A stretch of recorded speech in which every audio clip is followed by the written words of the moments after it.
Hi, and welcome to Corrie School of Magic and to the workshop called Healing the Healer. This is a course that is going to be offered live, and this is a little bit of an introduction to understand exactly what I'm speaking of when I speak of a healer. You see me post as a spiritual healer, and I do professionally work as a spiritual healer, but I can tell you that every single woman out there is one of the healers up on this earth. We have been placed here and put here in our beautiful, divine, feminine energy to be able to help, to be of service, to be kind, to be good to everyone out there. But we forgot that it also includes us.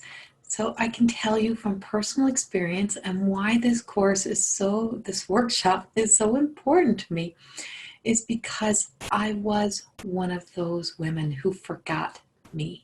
I forgot to care for me. I forgot to take care of my needs. And even when I started the spiritual healing journey, I did it because I knew something wasn't right, that I had gone through some traumatic experiences in my life and I was searching and seeking out something because I could hear myself talk. I could hear myself complaining. I could hear myself being angry. I could hear myself arguing with clients. I could hear myself getting defensive, and that wasn't working. What I discovered, what I learned during my journey was that I had to be done. I had to take that ownership and responsibility for my own shit. And I also had to make me a priority. I had to remember that I did matter, that I was important, that there was parts of me that was being so forgotten about, but I was also trying to run. And the pieces of me that I was trying to run from were the parts that I may have actually liked the most, but other people didn't. So my drive, my passion, my love, and why I love to guide other women to be able to help promote their own self-healing and offer healing throughout the body, is we don't realize, even when we work through the clutter in our minds, is that the body stores these stories, this history of us. And it's sometimes not even of this lifetime, it's of other lifetimes as well. So during the 4 weeks, we'll be discovering about you, be recognizing the things, the habits, the behaviors, the actions that we still have, how we respond and how we react to situations and to people, and it's the move past that. Oh, that's okay. I can wait, or it's okay. I'll put you first. And to really recognize that we have to make ourselves a priority. And if you look at the wild and you look at the animals that live in the wild, the mothers actually care for themselves. They'll feed themselves first so that they're strong and healthy to be able to care for their young. And that's a well-designed plan that we also have within us. That's instinctual. It is the gut instinct of us to be able to nurture. And so when we think of nurturing, we have to remember that we are nurturing our needs.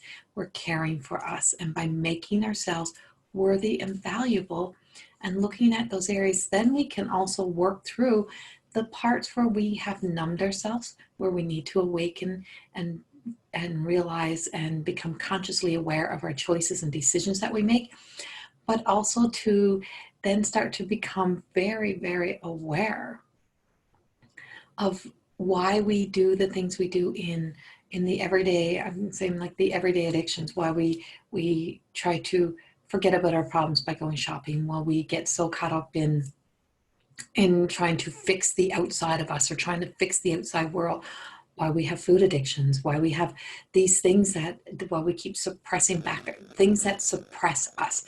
And so we continue to do the things that suppress us, and we try to work on pointing out our flaws and our problems, and that's not going to help us heal. One big thing about being a professional life coach is that we work from a solution based. It is about not sitting in the problem, but sitting in searching and seeking solutions. Yes, we may be doing this, but if we continue, if we're already, it's being pointed out to us every day, and we're always pointing at our problems, and we're always, shaming ourselves for the things that are already happening, how are we ever going to get to a solution?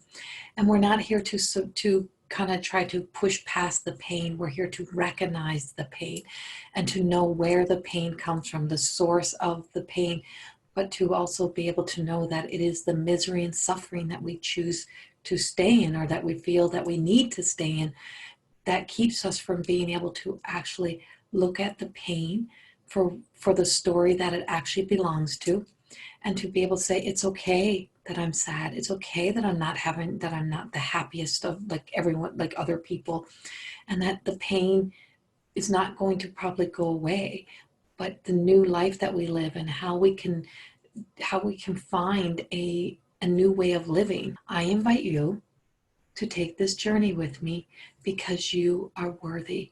You are a healer upon this earth.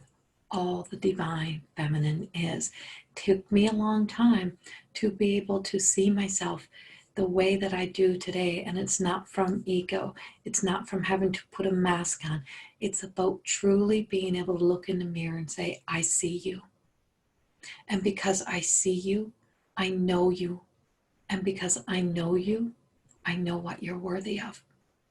This is the journey of healing the healer, and I invite you to take this journey with me. I look forward to seeing your lovely faces, 4 weeks live interactive, as we go through healing the healer. Much love. Thank you for taking the time to listen, and I truly hope to see you joining me as we take the journey to healing the healer. Much love.